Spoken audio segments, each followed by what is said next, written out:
So let's say that we had a piece of a graph, kind of like this right here. Piece of a graph. There's a good old parabola there. And we wanted to figure out the length of a piece of the graph. Well, that's an arc length. Okay. And of course, we would have some x value here where you would start on the graph, and then some other x value here for an ending point on the graph. And we let lowercase s be the arc length. So this lowercase s is the length of the curve from A to B.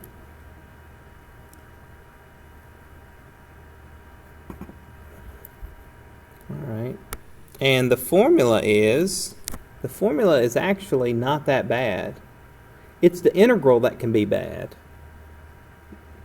Formula good, integral bad. Alright, it's the integral from A to B of the square root of 1 plus the first derivative of f squared dx.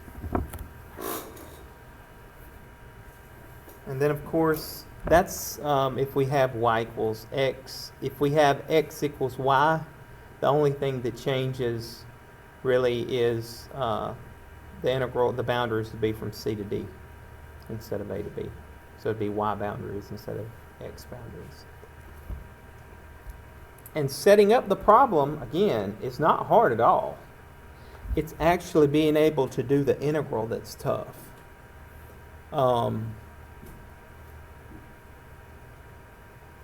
We know how to find, or we should know how to find the length of like a straight line, right? The distance formula. Remember that? You can find the distance between any 2 points. It's like the square root of x sub 2 minus x sub 1 squared plus y sub 2 minus y sub 1 squared. You know, and that works great for straight lines. But it doesn't work so great whenever the lines are not straight. So we had to come up with this new way to newfangled way to figure out the distance of a piece of the graph. All right. So let's look. You don't even have to have the graph to do this, because all we have to do is follow the formula. And since I allow you to have a formula sheet, you need to make sure you write the formula down correctly. And write arc length beside it, because if you use this formula on something else, it's not going to work. All right? All right, so let's look at an example. This is straight out of the textbook, or the ebook. Let's find the arc length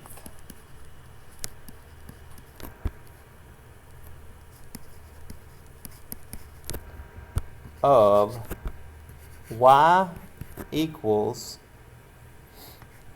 1/6 x to the third plus 1 over 2x on the interval from 1/2 to 2.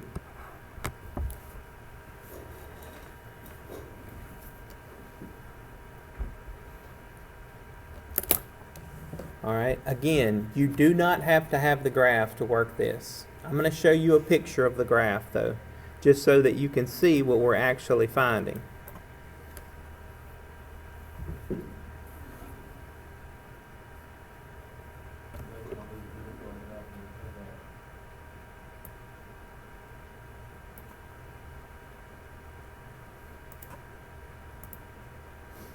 So, there we go. So that's what we're actually finding, that piece of the graph. That must mean that that's about 1/2. Yeah. And then that's 2. So our formula is S equals the integral from a to b, so that's going to be 1/2 to 2 of the square root of 1 plus the first derivative squared. So we have to do the first derivative to be able to do this. Don't just plug the function in there. So what's the first derivative?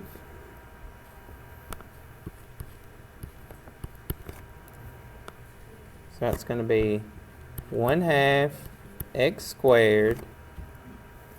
Now take the derivative of this. Remember, the 2 is on the bottom here, and it doesn't, that's 1/2 times 1 over x is really what that is.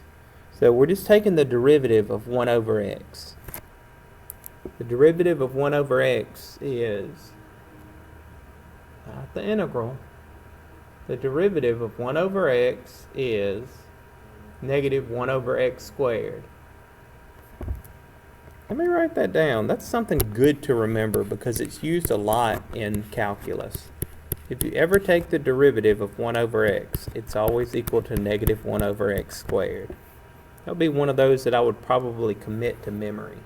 Just because, again, you take the derivative of 1 over x I would say once every other 10 days or something, so it's worth learning. So that's right. Since this is 1 over 2x, it would be negative 1 over 2x squared. I mean, the 2 is just down there. Goes along for the ride. Alright, so that's what I plug in right here.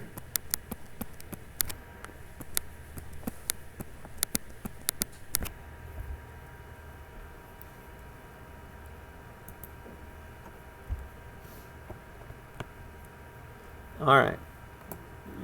So I'm going to do the algebra and square this thing.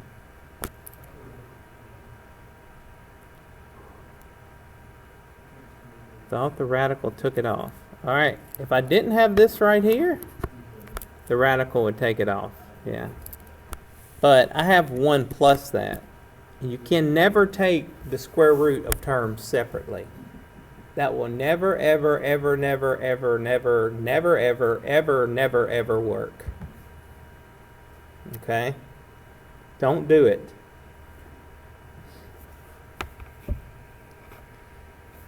Alright, so we need to work this part out under here.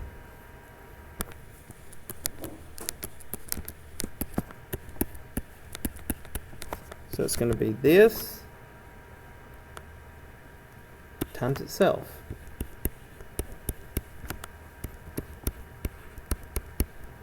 Okay, I'm going to give you about a minute. I want to see if you can do that algebra 2 right there.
If you have to write it out, write it out.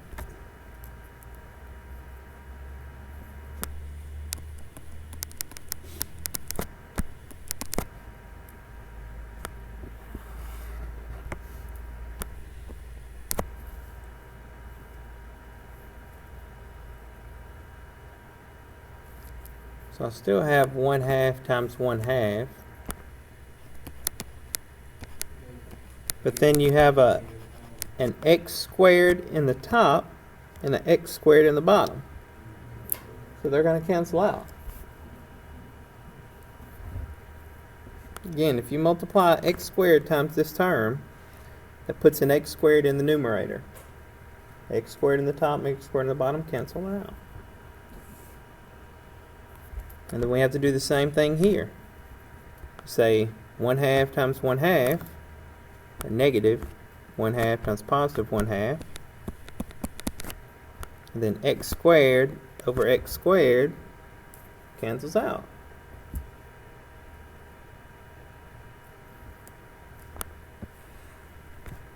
And then negative times a negative is a positive. 1/2 times 1/2 is 1/4.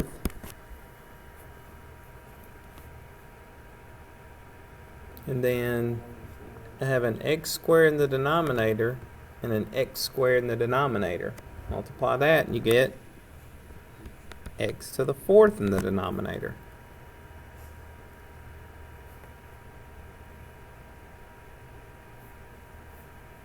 So you need to understand how to multiply this out. You also need to understand how you could go backwards from having this and then factor it into these two. That's an important concept as well. What did I just say? I said you need to understand how you could go backwards from this and get back to this. And you'll see why in just a second. So I do have some common terms here. I got a negative 1/4 and a negative 1/4. So I got 1/4 x to the 4th minus 1/2 plus 1/4x to the 4th. So that's what I got when I squared that under the radical. Now what do I have in front here? I got a positive 1. So I need to say plus 1 to that. So plus 1. Well, put that with your negative 1/2 and it'll be what? Positive 1/2, right? Alright, so here's what I have so far. I have s equals the integral from 1/2 to 2 of the square root of 1/4 x to the 4th. And then again, when I put a positive 1/2 with a negative 1/2, that's going to give me positive 1/2. And then I have plus 1/4 x to the 4th.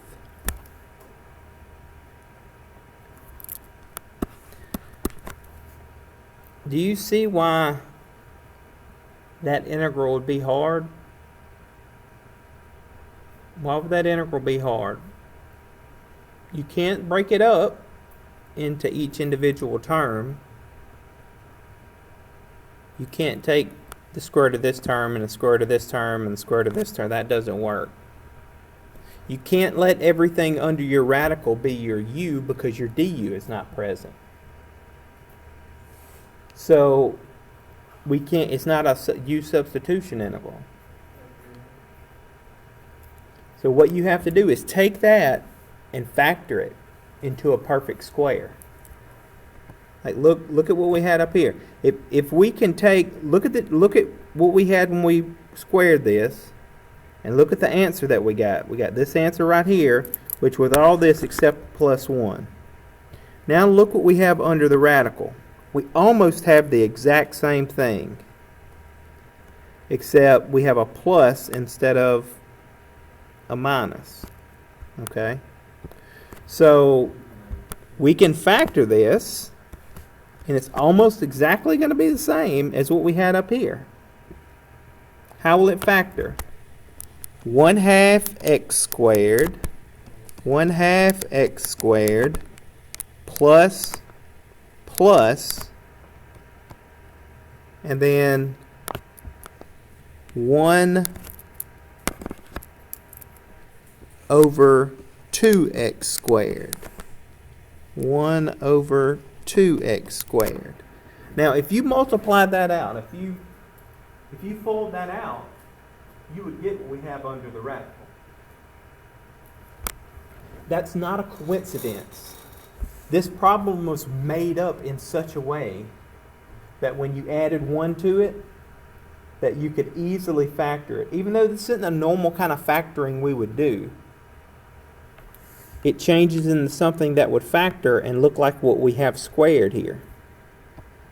Now that is a very big deal to us with integration, because now under the radical we have 1/2 x squared plus 1 over 2x squared squared.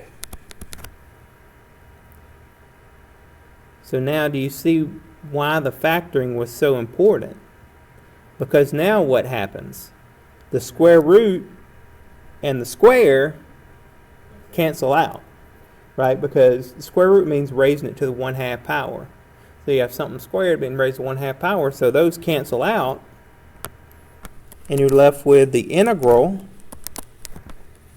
of just 1/2 x squared plus 1 over 2x squared dx.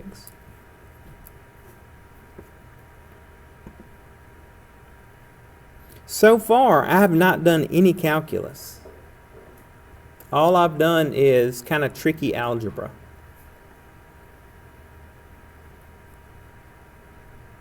All right, so now let's integrate the terms.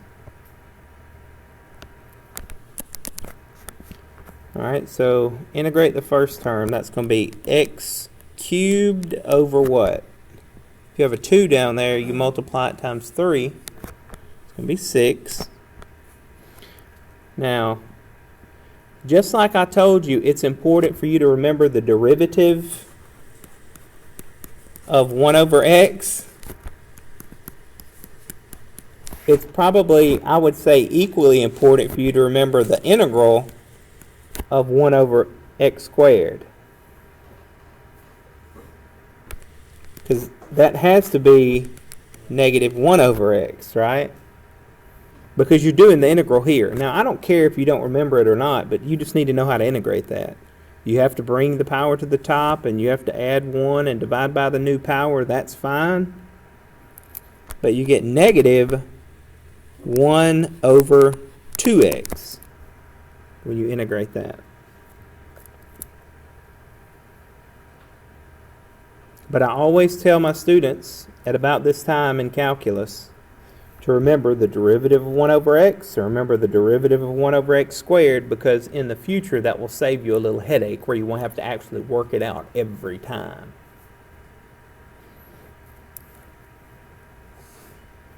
All right, so we got that, and then we want to evaluate it from 1/2 to 2.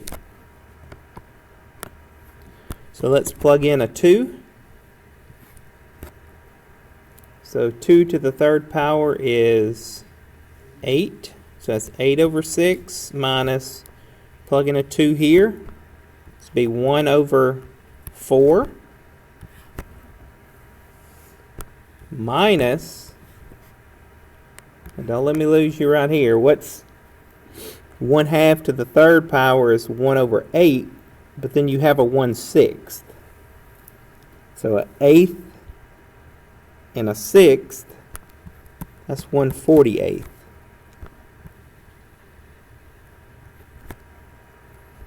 And then what happens when I plug in a 1/2 here? What does this become?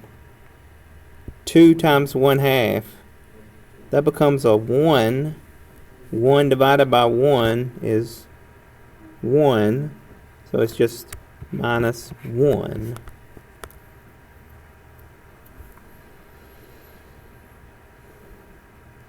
Now remember, 8/6 is the same as what? 4/3. So I'm going to get a common denominator of 12 there. So it's going to be 16 minus 3 over 12 minus, that's 48 over 48, all right? So that's 1 over 48 minus 48 over 48 is negative 47 over 48. Right, that minus 1. So I have 13 over 12 plus 47 over 48. So let's get a common denominator of 48. 12 will go into that 4 times. So 4 times 13 is 52. So 52 over 48 plus 47 over 48 is 99 over 48. Can you simplify that any? Looks like they're both divisible by 3. So if we divide the top by 3, you get 33. Bottom by 3, you get 16. So that's 33 over 16 units. That's so a little bit more than 2 units long is how long that piece of the graph was. But the hard part is figuring out how to do the integral. The integral required us to do algebra that we normally just aren't used to doing. Okay? But one thing I can tell you is if they give you a function like this, even if these variables are changed, it's probably going to work out this exact same way. Otherwise, we don't know how to do it. I don't know how to do it. So you have to be able to integrate whatever you come up with, and usually that requires you to do a little tricky algebra to do that.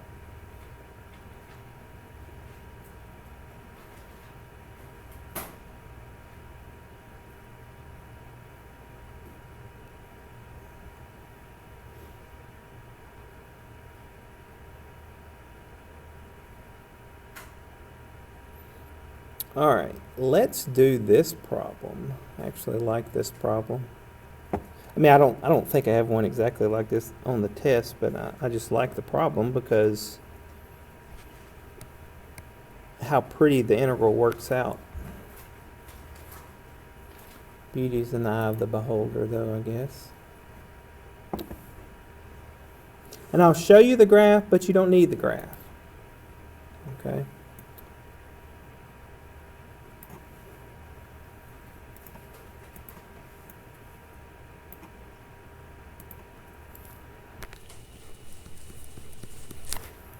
Copy that down, and then I'll show you the graph again, but you don't need it.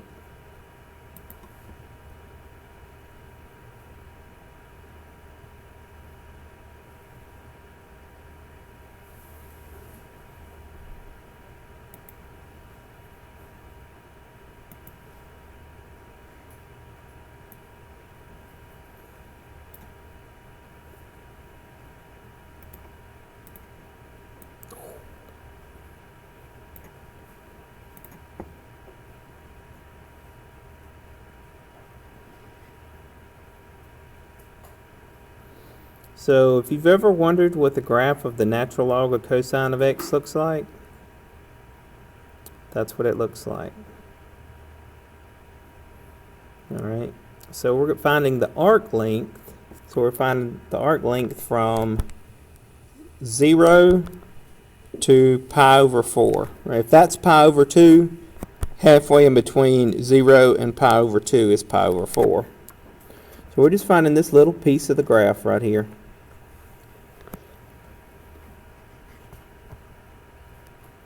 Now we all should know the derivative of the natural log of the cosine of x because we know that the integral of something that is the negative natural log of the cosine of x, right? We all remember that the integral of tangent is the negative natural log of the cosine of x. So that would mean that if we're going to have to take the derivative for our formula, the derivative of the natural log of cosine of x should be negative tangent. All right, I'll show you how to get that, but hopefully you can make that connection. Alright, so for our formula we need the derivative of y. So this is our u right here. Now what's the formula for the derivative of natural log? 1 over u times du. That's the formula for the derivative of natural log. If the u is cosine of x, the du is negative sine of x. So if it's 1 over u times du, that's negative sine x over cosine x, or negative tangent x. So I wasn't making that up.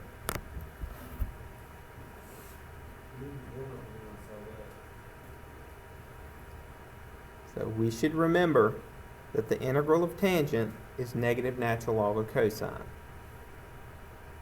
And if we remember that, that helps us with the derivative of natural log of cosine. Alright, so we need that for our formula. Because remember, our formula is s equals the integral from a to b, so that's 0 to pi over 4, of the square root of 1 plus the first derivative squared. So that's the negative tangent of x squared dx.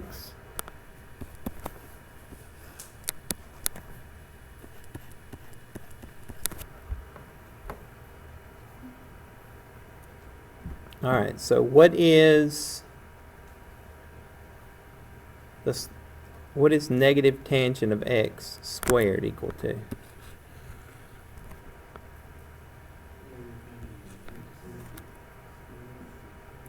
What's negative tangent of x times negative tangent of x? Why would it be negative? So it's positive tangent squared x. When you see this, a light bulb should go off in your noggin. There's a radical there, but 1 plus tangent squared should make your head kind of say, that looks interesting. Maybe that looks something familiar. If it doesn't, then you don't know trig. All right, you've got to know trig to do calculus, and the trig is about to get so much more trig in these next couple weeks. Just, you got to know your Pythagorean identities for sure. There's a Pythagorean identity that says tangent squared x plus 1 equals secant squared x. If you don't know that, you should be scrambling right now like you are on your last breath trying to find your trig formula sheet and find it on your trig formula sheet so you know where it is. I'm serious. You've got to know this trig stuff. It doesn't go away. It never goes away. All right, unless you stop taking math classes.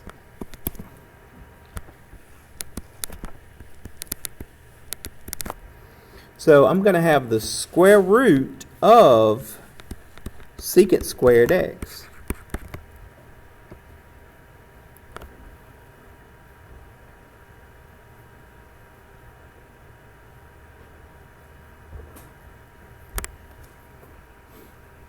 And what's the square root of secant squared?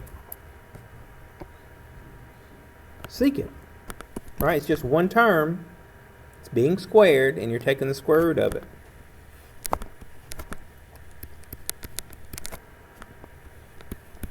And what's the integral of secant?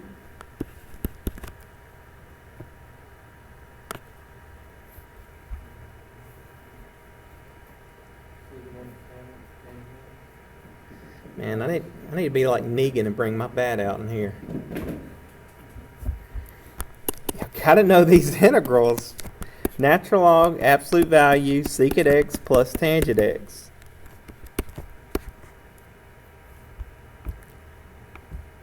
Gotta know the integral of the 6 trig functions. That's like knowing your multiplication tables in here. You've got to know it. So then you evaluate that from 0 to pi over 4.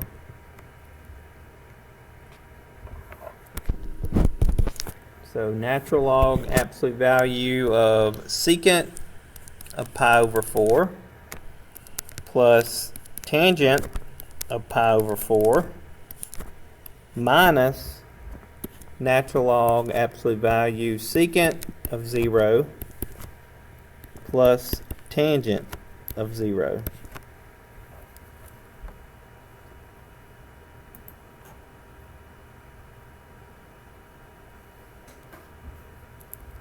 Alright, so that's natural log absolute value. Now you may not remember the secant of pi over 4, but remember the cosine of pi over 4 and then take the reciprocal and simplify. So cosine of pi over 4 is square root of 2 over 2. You take the reciprocal of that, that's 2 over the square root of 2. And then if you rationalize that, you actually just get the square root of 2. Alright, so the secant of pi over 4 is the square root of 2. And then the tangent of pi over 4 is what?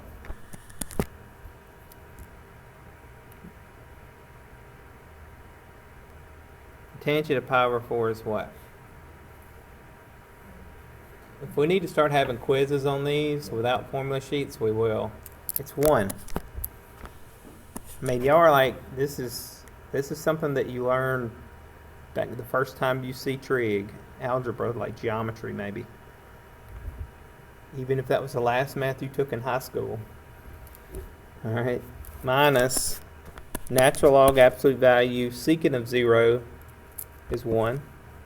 Tangent of 0 is 0. Alright, so I don't know what the natural log of the absolute value of the square root of 2 plus 1 is, but I know that does have a numerical answer. And then minus the natural log of 1. And what's the natural log of 1? 0. If you don't know that, that's another problem. Log base anything of 1 is 0. So natural log is log base e. Log base e of 1 is 0. So that's your answer. Whatever decimal that gives you, that's your answer. That's your arc length. I mean, you can leave it like that, or you can work it out in your calculator, either way.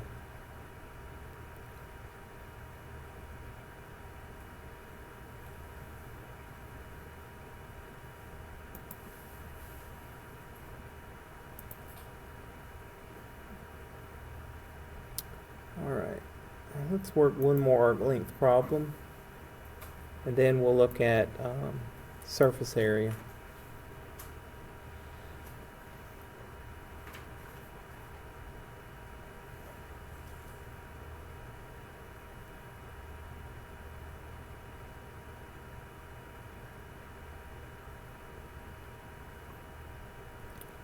Just trying to find one for us.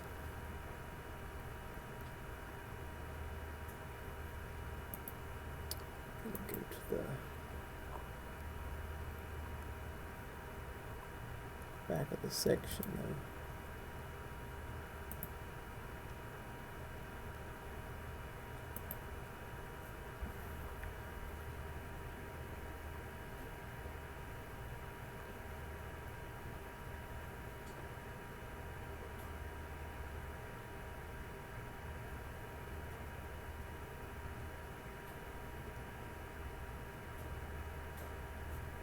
Alright, let's do, this is number 10.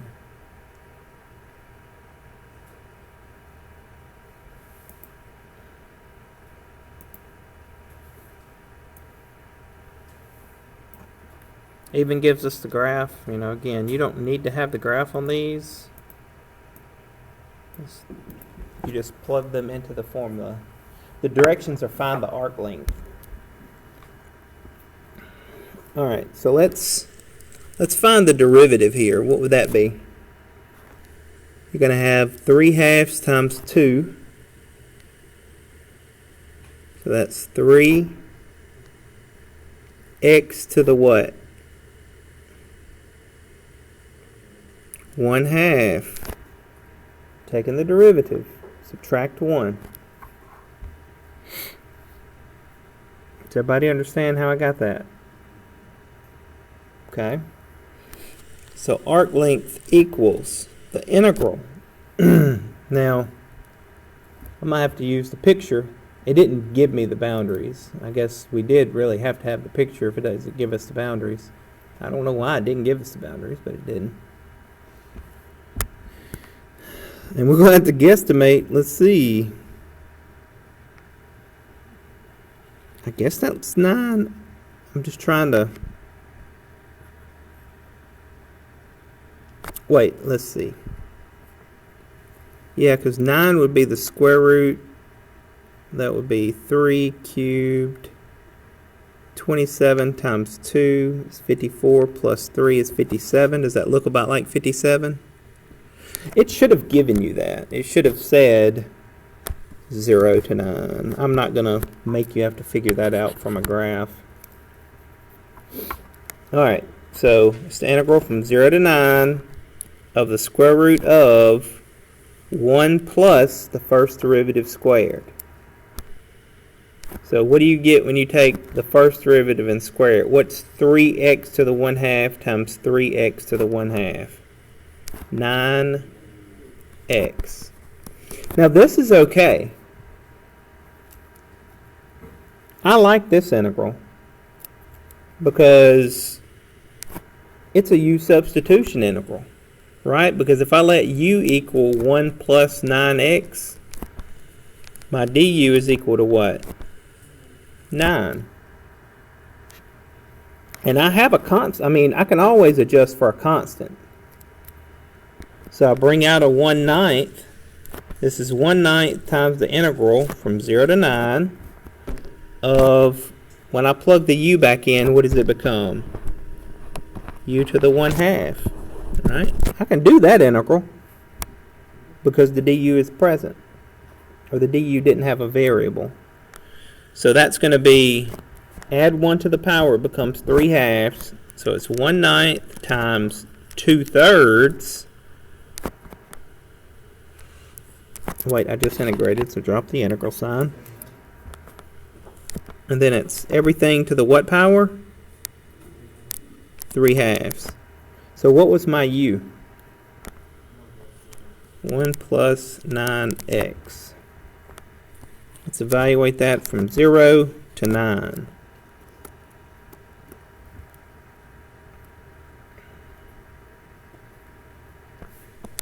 Okay, so that's 2 over 27, this part, times, alright, plug in a 9. So if I plug in a 9, 9 times 9 is what? 81 plus 1 is 82. Now, I don't know. You can't work out and get a whole number 82 to the 3/2 power. So just leave it like that. But you can punch it in your calculator and get a decimal. But it's better to leave that part like that. Now, don't forget, though, plugging in a 0 does not necessarily give you a 0 here. So minus, if I plug in a 0 into this part, I get 1 to the 3/2. 1 to the 3/2 is just 1. That's the best way to leave your answer right there. Now, you can, if you want to work it out and give me a decimal, you can. Yeah. So I mean, does the answer look right? Probably. If it's, you said 54 point something. I mean, I'm just looking at the graph, and if I'm thinking about the length of that, yeah, that's probably about 54. You know, I mean, it's definitely not negative. It's definitely not 10,000. You know, just looking at the scales. So 54 sounds like a reasonable answer. Okay. So integrals like that, those are a lot easier to work out. You don't have to do all that algebra, all that crazy algebra to be able to do the integral.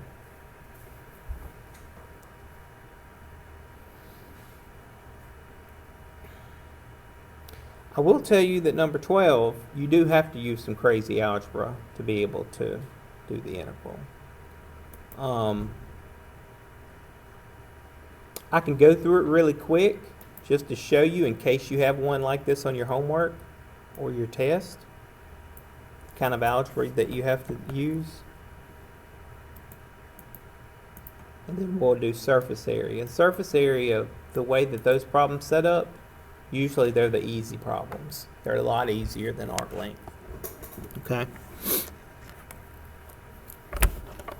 Alright, so if I have to find the arc length of this, then I need to take the derivative of this. The derivative is not that hard, but what's hard is what we get when we plug it back into our formula.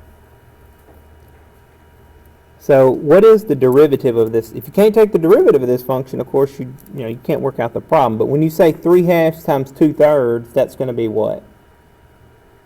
1, right? And then x to the, when you take the derivative here, what do you get when you subtract 1? Negative 1/3. So I'm going to show you why this one's a little tougher than normal. Because remember, I have to plug that into my formula. So it's s equals the integral from 1 to 27 of the square root of 1 plus the first derivative squared. Now what do I get when I square that? Power to a power, you multiply. Don't square negative 1/3. Power to a power, you multiply. That's x to the negative 2/3. So this, the way that it's written, is not a u substitution integral. Because if you let everything under the under the radical be your du is definitely not present. The x part is not present. Okay? So what we're going to have to do is take what's underneath the radical and make it one fraction. So how do we make something one fraction? Well, we probably need to rewrite the second part and put it in its own little denominator, like this. That'll be the square root of 1 plus 1 over x to the 2/3 dx. So you see this? This is the same thing. All that's still under the radical. This and this are the same. Now what if I wanted to make one fraction out of that? I wanted to put these two terms together. What would the common denominator be? I'm not trying to trick you. Anytime you need a common denominator and you don't have a denominator, you just use the one that you have, right? So it'd be x to the 2/3. So what would go on the top right here for the first term? Everybody see that? X to the 2/3. Because x to the 2/3 divided by x to the 2/3 is 1. Plus, what would go in the numerator for this term? 1. Alright. Now, I'm going to show you how every problem like this works out. What I'm about to show you will work out for every problem that you have to do that on. Okay? So what you want to do next is you want to take the square root of the numerator and write it down. You can't take the square root of each term separately, but you can write it like that. Because when we have the square root of a fraction, we can always take the square root of the numerator over the square root of the denominator. Okay? Now, can you take the square root of x to the 2/3, a single term by itself? Here's what I'm doing. Square root of x to the 2/3. That's what the denominator is. Notice I haven't written it down here yet, though, because I can actually take the square root of x to the 2/3, because that's x to the 2/3 raised to what power? 1/2, right? That's what square root means. So what would x to the 2/3 raised to the 1/2 power be? Power to a power, you multiply. So that'll be x to the what? 2/6 or x to the 1/3.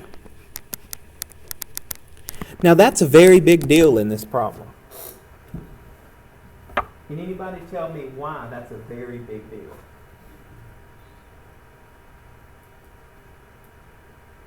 Because if I would have given you this problem originally to integrate, then when you start going through your methods, the first thing that you look for is this a U substitution interval? If this is your U, if you were to let what was under the radical in the numerator be your U, tell me what your du would be. It would be 2/3 x to the -1/3. Guess what this is if you move it to the numerator? X to the -1/3. So the du is present. So if you have a problem like this, it's always going to work out like that you need to put the two terms together, and then you'll be able to take the square root separately, and then whatever you get in your denominator will end up being the du of this right here, what's under your radical. Okay? The only thing that we have to do is to do what? Yeah, we have to flip it and bring it out. So we'll have 3/2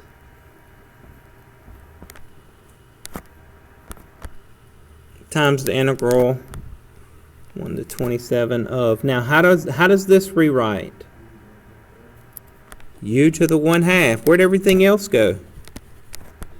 It's in the du, right? And we brought out the reciprocal of that to make up for the constant.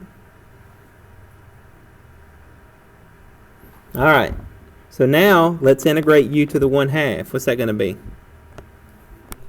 So I have 3/2 times u to the 3/2 times what? Times 2/3, or divided by 3/2. Okay?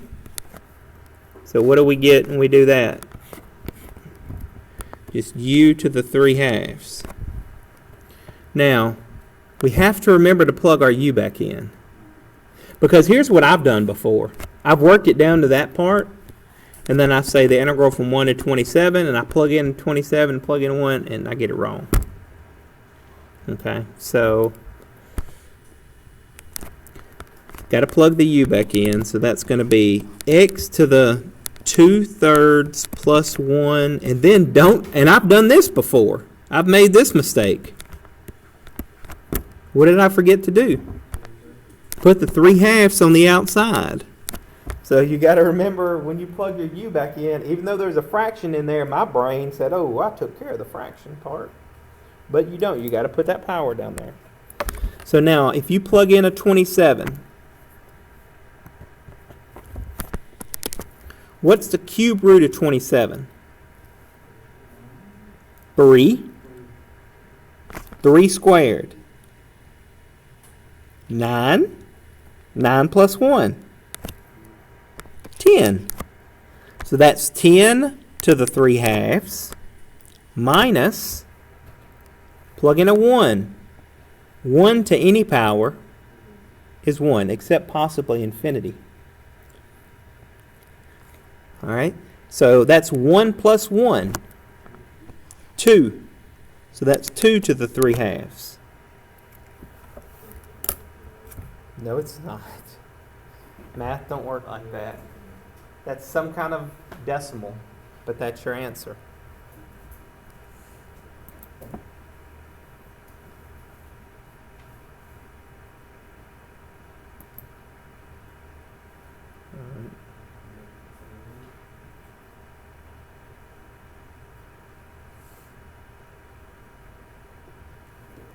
Okay.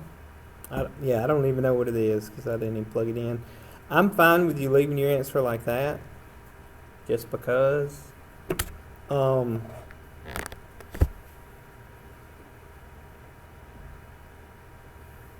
So yeah, that finishes arc length. So now surface area, the only difference in the formula for surface area, you have to use, what we're doing is we're taking an arc, so you're taking an arc length, and then you're revolving it about an axis. So like, if I took this arc, say this was my arc, this is my S. I know it says L up there, but this is my S. If you take that and you revolve it about an axis, then it's kind of like we were doing earlier, but we're not worried. It doesn't make a solid figure. We don't have a line on the left and a line on the right and make solid. It's just just the outer part, the lateral surface area. Okay, so it's like taking this cup right here, and instead of the coffee, just finding the outside, just finding how much area we have on the outside and down here. All right, now the formula is similar to arc length, but the formula is not exactly the same. And I've had students get these two formulas confused. So for this is called area. This is called it's surface area, but it's the way that they word it, or the way that they say it, makes it sound a little bit harder than it is. What do they call it? Area of surface of revolution. But it's basically, it's just surface area. So surface area just makes more sense to think about it like that. So the formula is capital S equals 2 pi times the integral from a to b of our function f of x times the square root of 1 plus the derivative of our function squared dx. And for most of the problems where we are where we're working out the f of x that you put on the outside is probably going to be your du. So that's what makes the integrals a lot easier, because for the ones that we work out, not every single problem, but for the majority of the problems that we work out, the function here, f of x, is going to give us the radius of our function, which is going to end up being the du of what we have under the radical. But the actual definition, instead of putting f of x here, and you can change this if you want, they have r of x because it's the radius. But the radius generally depends on the function, right? It's the distance from the function down to wherever you are revolving. So there's ways that I could possibly make up a problem to make the radius be different than the function. But again, I'm not trying to trick you on these. I just want you to be able to work out, just plug in and work out a u and du integral a majority of the time. Okay. For example, let's say I wanted to find the surface area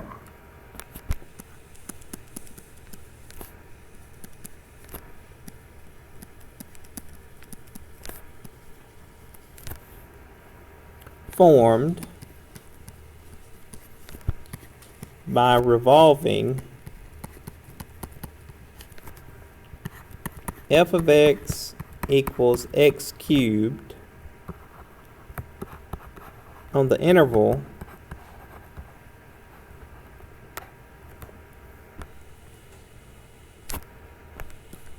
from 0 to 1. Now, again, you don't even have to have the picture to do this. but I'm going to show you the figure that's being made.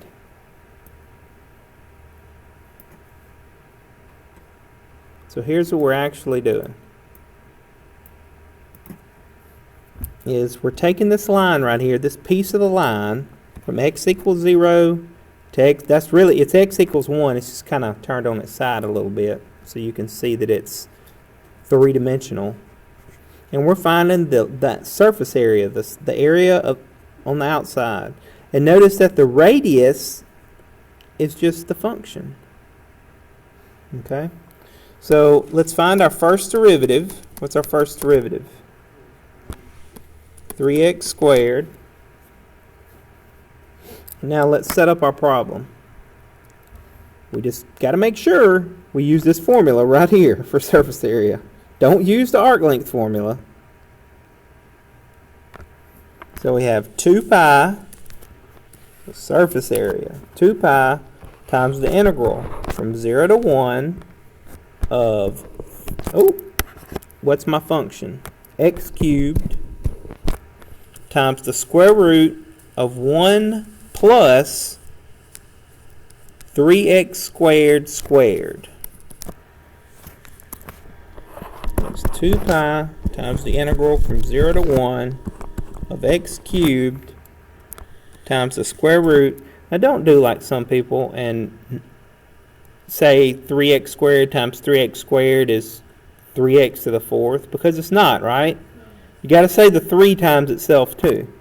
3x squared times 3x squared is going to be 1 plus 9x to the 4th. Now look how this integral works out. The very first thing you should try with most integrals is the u substitution integral. So my u equals 1 plus 9x to the 4th. So du equals 36x to the 3rd. X to the 3rd is present. That's what we want. So it's just a u du integral. I need to bring out a what? A 1/36. So I have 2/9 times 1/36. This is going to be the integral of what? When I rewrite it. U to the 1/2 power, right? Because I let everything under my radical be my u.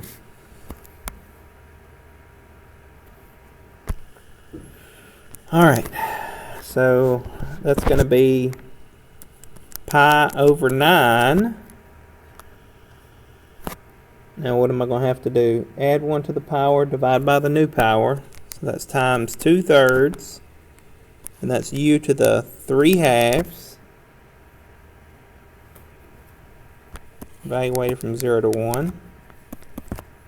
So that's 2 pi over 27. Can I just plug in the 1 and 0 now? Oh, that would be so nice. I can't, can I? Because I got to plug my u back in. 1 plus 9x to the 4th. What do I have to remember to do? I forget to do that so many times. Right, because we got a 3/2 there. We got to put the 3/2 there. Evaluate from 0 to 1. So we're almost done. So we have 2 pi over 27 times, now let's plug in a 1. I'll plug in a 1, that's going to be 10, right? So it's 10 to the 3/2 minus, if I plug in a 0, what do I have? 1 to the 3/2.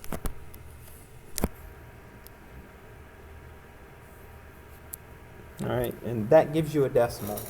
So you could plug that in your calculator and get the decimal if you want. But that's the exact answer of the surface area.